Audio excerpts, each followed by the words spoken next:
Abécédaire de la crise. À l'aube, là, Annette annote sur son agenda pour son anniversaire l'arrivée en avion d'un animal atypique et agnostique. Affreusement attendu des Amériques, Arthur, apprivoisé, apprend à attraper avec assurance des abricots et des ananas. Ça l'amuse. Assis dans une armoire sans armature et sans ampoule, comme une andouille, Arthur inspire dans une assiette des asperges avec appétit pour appâter une assemblée d'altruistes dans une auberge. Attaqué par une armée qui d'aventure attrape des araignées, Arthur, assailli, applique avec action son addiction pour les armes. Un arc-en-ciel assagit l'assaillant. Apeuré, Arthur, avide mais pas avare d'amour, accourt chez la Annette. Les agates améthystes l'affichent affligée. La Annette annonce l'Alexandrin alarmiste aux alchimistes alliés, dans une ambiance amère. Arthur, ce banquier boiteux, bascule en Bretagne et se bastonne avec un boulanger et un boucher.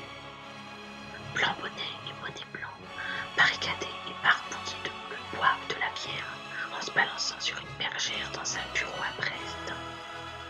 Bativolant la bouche en banane, il boursicote sur la baguette et la blanquette. La banque, de briques et de brocs, fait bloc. Une banqueroute banalise un bimensuel. Et Barack Obama bouleverse avec son bingo les bateaux balançant des bravos bénis. Il bannit la bête qui bastonne les ponts boursiers de Brest. Arthur, ce chat couleur charbon, ce caméléon croqueur de croquettes, sous sa combinaison colorie de la crise, ce conquistador comparé à un conte chimère, combattu par des cactus collectionneurs de cacahuètes, converge avec cartouche et carapace vers un continent contemplatif et compatissant. La carotte au canon dans un couloir en capiteux, le chat criant court sur un canevas de code de bonne conduite. La cuillère de caviar à la cantine, un café à la camomille entre les canines et les cons couchés capitulent.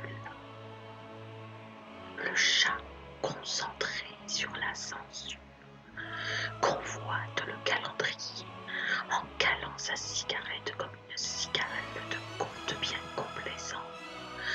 Le chat en cavale, sorti de son carnaval, calcule les cadavres carbonisés par des couleurs du calendaire. Le capitalisme a capoté, sans charité pour les contrats.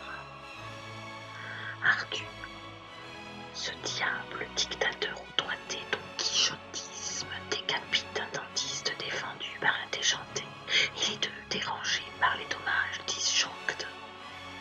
Démuni de ses dents dorées, le dentiste se défend et distille ses dettes. Le docteur démasqué par le dandy détecte le danger d'un doctorat qui fait diversion dans un dossier dédié au dollar. Le dogme des dominoes met au diapason définit la défense. Destinée au drame, tue par le droit despote, la Annette dactylographe danse détachée du dessin de désœuvrement draconien et désolant.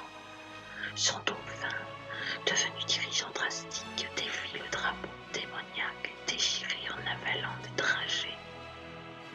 La bête blague, diplomate devine un diamant divisé. Arthur, l'ébène éboueur et pourriffé, enjoué, émancipe par son emprise l'enfant Annette exacerbé. L'entêtement sans équivoque établit un éventail de nuques étripées. Écumés à l'épuisette comme des espadons sans espoir d'éventrer cet extrémiste. Établit d'essuyer une estocade à ses termites.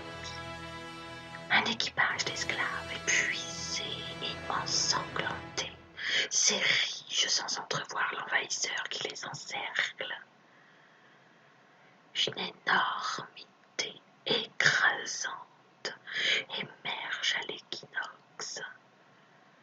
L'embarcation sous l'emblème d'un électorat effarouché échappe à l'électrochoc. La Annette écrit son embarras en écrabouillant l'élégant empoisonneur. Arthur, ce félin au feulement fétide, se fatigue de la fanfare ou la fête de fourmis de fantômes faméliques. La farandole vocalise la farce qui finance le festin. Fascine, la Annette de France formule fortuitement sa façon de faire en filigrane. Le figurant, fagoté d'un fuchsia fantaisiste, fantasme sur la famine fiévreuse ou fièvre des fluctuations. La fourchette fougueuse et frelatée fractionne frauduleusement des fusions fantastiques. Le félin frémissant et frivole force la Annette, sa femelle à formater sa famille. Arthur, cette gargouille grimaçante, ce gigolo grandiloquent ganté de gamelle, gratte sa guitare gigantesque. La Annette, geisha grenadine, garante d'une gastronomie de gruyère, gifle, groupe, crèche aux griffes cottiches. La gangrène, grave, gratte grossièrement les crèches. Le gouvernement de Guingois, gangster et gueudin, gaspille grossièrement les garnitures. La Annette, le gris-gris au gibet, gratouille la girafe et gesticule en girouette gémissante. La gazelle de la gauche, garce de la Gaule, garantit une gelée glaciale. Guillotine, les guignols de guerriers grinçants grondent une guérilla galvaudée. Arthur, ce hibou-là hallucinant horrifie la Annette. L'honorable hôtesse aux habitudes habiles l'hypnotise, l'hybride. L'habitant, hué et hanté, aime les chauminées. Des herbivores havent émis des houhous dans des hebdomadaires honteux. Hélas, émettez des hémophiles en haillons ou spilules actifs hérissés de haricots. Habiles aux habitudes du hameçon harnaché à la rissa, des hasardeux harponnent avec hardiesse la Annette. L'héroïne hétéroclite et éthérique à l'héritage abdène humilie les humains hystériques. Avec humeur, l'huissier hypocrite humanise les hurluberlus hypernerveux dans des hypothèses d'une hypothétique. Avec des hip. Arthur, l'impitoyable asperge, l'immortel impécunieux, inflige aussi aux intérimaires de l'infortune et aux investisseurs infirmes des intérêts intrépides, des ignorants imbéciles affectifs l'intégristes et interprètent des investissements individuels, infestés d'ironiques qui influent sur les infrastructures, un embroglio d'impact sur les impôts informe les ingénus à l'intéressement inventé et informel. L'impétueux importateur imposteur, inoxydable et insolvable, isole les invités irrécupérables. Injuriés, les insoumis inspectent l'immense inondation. La Annette, impératrice idiote, implore, incrédule, l'actif improvisé dans une impasse aux impacts d'impayés, imputable à l'inattendu. Arthur, ce joueur au jugement juvénile, jure au judicieux joker lu par le journal une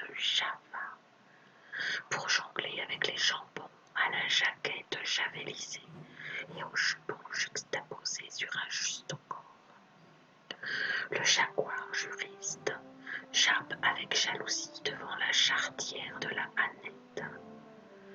Le jardin, jadis jalonné de jasmin et de jojoba, justifie à la jolie Annette qu'un jeudi, jour J, à la jeunesse jaunie, le joule dans un jacuzzi jouait du jazz. La Annette, joyeuse à jeun, au joug des Jutaka, jaillit en jet d'un Jéroboam. Arthur, ce koala kamikaze et kleptomane en kimono qu'il dégrave et en kepikaki klaxonne une kyrielle de Krakow-Kik. Ce karatéka kangourou sous un Kleenex kidnappe en kayak un kinésithérapeute au kiosque de la Kermesse et un kaléidoscope kitsch du Kenya. Arthur, ce lynx, ce lieutenant lépreux aux leitmotiv lugubres, languit de Célia, ce licencié, la Minée, la Annette, l'angoustine de Lutèce, l'armoire avec l'assidu de la leçon au lémurien limaçon. La logistique liquidée par un lapsus lexical lancé au lasso, lessive les lingots, le lot de loups lucides lutte lentement, lorgnés par la lobotomie. Logique, la langoustine libertine lacère des listiques, littéralement le mot. Arthur, ce matou maudit et malhonnête, malmène le ministère de la Monnaie sans la moindre molécule de marxisme. La monarchie moraliste minimise la malchance des milliardaires dans des meetings mémorables. Les malheureux moustiques, mortifiés par la météorite, martèlent mortellement la morale dans une métaphore mondiale. Les métropolitains, mépris, méditent sur le monopoly mastodonte. Les médias mastiquent dans leurs moustaches les mimiques du monde. Les moutons multiplient les messages mortuaires. Dans une médication maternelle, la Marianne monologue. À mort, matador. Arthur, cette nouille noire narcotique, nombriliste et névrotique, néglige la négrose nourrie au nougat. La nation narcissique, nantie de niaiserie, nasille naïvement la négrologie des navets néophytes. La nouvelle, naturellement négligée par Néandertal, neutralise des notaires nerveux. Une note nominative numérise des nouveaux-nés nourris au nucléaire. Arthur, l'oppresseur obsédé oxyde les obligations abusivement. Les ouvriers optent pour des opérations d'ordre optionnel.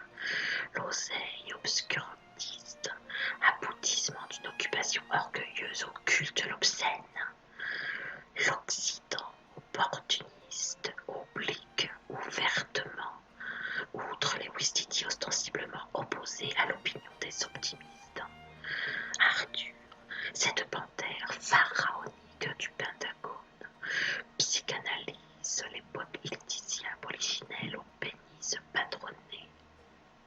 Le pamphlet au pilori d'une perestroïka périnée perdure. Les pirates aux parachutes pailletés, phénoménaux, philosophes sur la panacée, et des piranhas au portefeuille de pacotille pleurnichent pendant que des prétentieux propriétaires protègent leurs parts. Arthur, ce quadrupède gestionnaire de la queue quelconque, quitte sur un quiproquo un quartier quasiment en quarantaine, en quête d'un qualificatif pour les quetchs. Quiconque qui se querelle avec quelqu'un sur la question quasiment quotidienne qualifiera le quota. Arthur, ce raconte un renégat au relent de réglisse, ce reptile au regard rubis, ce régisseur renifle des retards. Des ruminants aux revenus rares réagissent. Une recrudescence de révolutionnaires réclame des ristournes. Et la royale revalorise sa retraite. Le requin racketteur réfléchit